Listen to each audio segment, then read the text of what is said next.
What's up, everybody? Ben Rasa and Greg Ehrenberg here from Awesemo Odds, and we are ready and we are back to talk more NFL football. Week 10, Greg. We are getting there. We are over halfway home.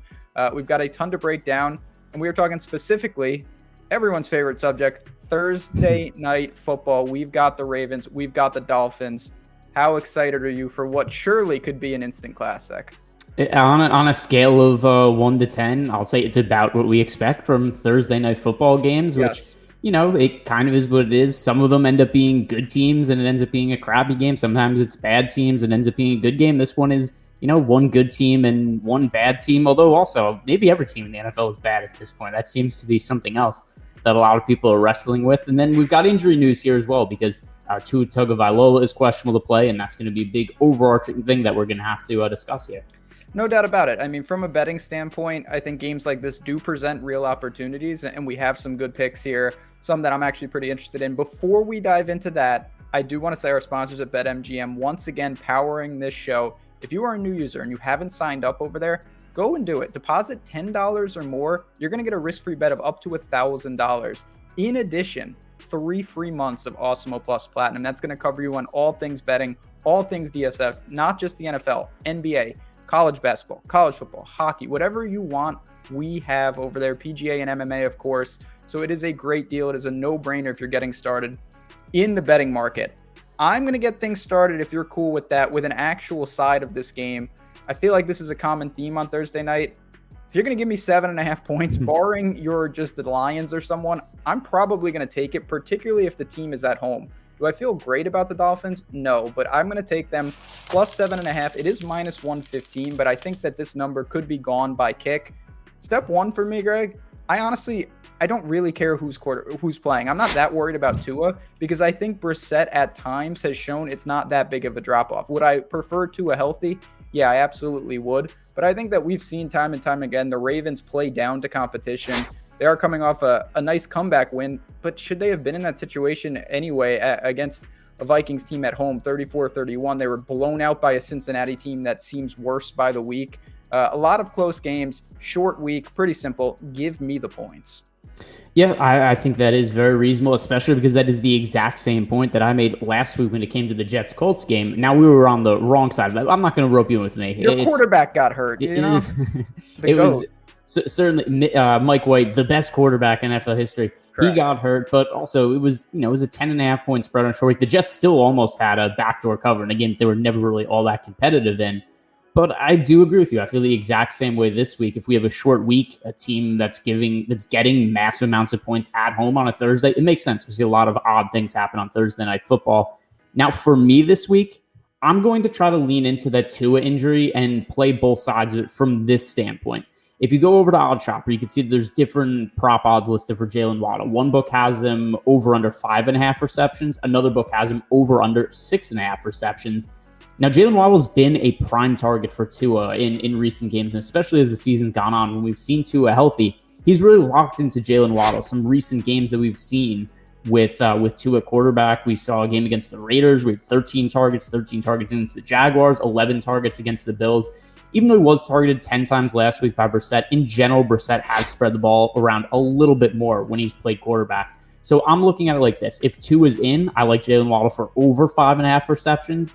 If Tua is out and Brissett is the quarterback, then I'm going to be looking at Waddle for under 6.5 receptions. I think that's reasonable. Listen, Waddle's a guy that on the DFS side, it can be very frustrating with his ADOT, which at times seems like it's negative. He gets, but from a reception standpoint, that's great. A lot of really easy targets. And you've mentioned that Tua has decided to really lock on to him. You could say maybe it's the Alabama connection. Maybe he's the only guy really that's been healthy throughout the season. They are certainly missing guys like Parker week in, week out. Gesicki is a target, but certainly Waddle is the guy that's dominating target share. So I'm on board. I think Tua ultimately is going to end up playing, and you're ultimately going to be going over 5.5 in this bet. But again, you have a kind of that plan to cover all the bases. My last pick here, and before I dive into it, I do want to say, if you are new to the channel or you just haven't done this yet, hit that subscribe button. Help us out, build the community. We're over 2,000, which is very, very exciting. Obviously, give this video a like. It really does help us out.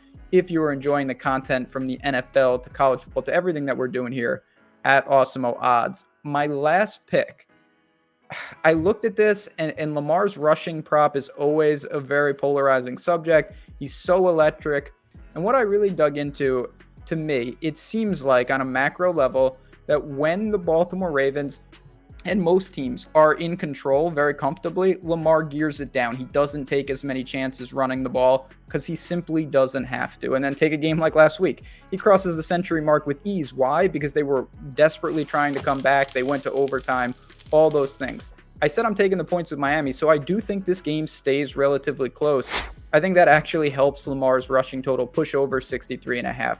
When they get into these competitive games, he takes it upon himself to make the plays. And I think with Lamar, he's one of the only players in the NFL, I truly believe, if he wants to go over his rushing prop, he just will. It's just a matter of volume. You can't stop his rushing ability if he's going to have double-digit attempts. He had 21 carries in the Minnesota game. That is ridiculous. A short turnaround, I am a little concerned, but if the game stays close, Baltimore has no choice. They have to continue to lean on him. 63.5 for a guy like this, it's just not enough.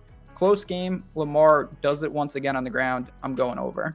Yep, I like that. And also something else of note is that I think there was a point in maybe towards the middle of the year where there was a chance the Ravens were going to be a little bit more conservative with rushing attempts for Lamar Jackson. He had the back-to-back games against the Broncos and the Lions when they had 7 carries. But he's now at a dozen or more carries in 3 of the last 4 games. So he is getting more back to his roots and really running the ball a lot. And then maybe also there was a situation where I think he was potentially not totally healthy earlier in the year, where they also were trying to limit him a little bit. There was a week where he ended up being questionable in the injury report. So seems healthy, and the carries have been up, like you said, 21 attempts last week.